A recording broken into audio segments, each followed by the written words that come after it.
সবল রেখে পবিত্র জুমার দিনে পবিত্রকর মসজিদে আসার বসার তৌফিক দান করেছেন।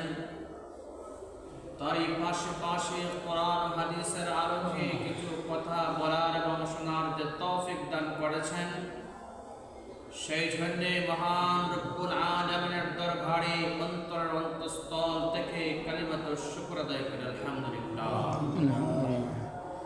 মুহতারাম হাজিরিন کرام, নেক আমল করা আল্লাহ তাআলা যখন চান তখনই বান্দা নেক আমল করতে পারে।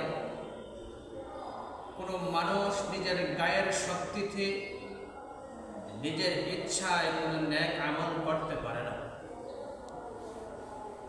যা আল্লাহ তাআলা যখন চান বান্দার কল্যাণ,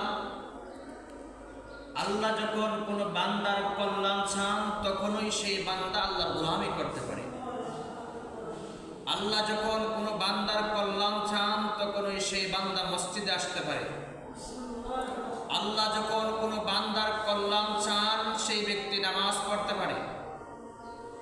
আল্লাহ তাআলা যখন কোনো বান্দার কল্যাণ চান সেই দান খয়রাত করতে পারে। আল্লাহ পাক রব্বুল আলামিন যখন কোনো বান্দার কল্যাণ চান সেই মসজিদ নির্মাণ করতে পারে। আল্লাহ তাআলা যখন কোনো বান্দার কল্যাণ চান সেই সমাজের খিদমত করতে পারে।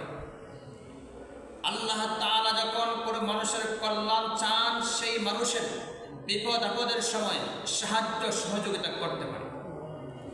আল্লাহ তাআলা যখন কোনো বান্দার কল্যাণ চান সেই তাহাজ্জুদের নামাজ পড়তে পারে। আল্লাহ তাআলা যখন কোনো বান্দার কল্যাণ চান সেই কুরবানি করতে পারে। আল্লাহ তাআলা যখন কোনো বান্দার কল্যাণ চান সেই হজ করতে পারে। আল্লাহ তাআলা যখন কোনো বান্দার কল্যাণ চান সেই আল্লাহ তাআলার বিধান, যাকাতের বিধান পালন করতে পারে। এক কথায় যত বিধান রয়েছে, যত নেক আমল রয়েছে, কোনো মানুষ তার ইচ্ছায় তার গায়ের শক্তিতে করতে পারে না। আল্লাহ তাআলা যখন চাইবেন কোনো বান্দার কল্যাণ, সেই আল্লাহর গোলামি করতে পারে, সেই আল্লাহর গোলামি করতে পারে। এছাড়া কোনো মানুষ আল্লাহর গোলামি করতে পারবে না, আল্লাহ তাআলার হুকুম মতো চলতে পারবে না। মুহতারাম হাজিরিন کرام, আমি আপনাদের সামনে মহাগ্রন্থ আল কোরআন থেকে একটি আয়াত তেলাওয়াত করেছি।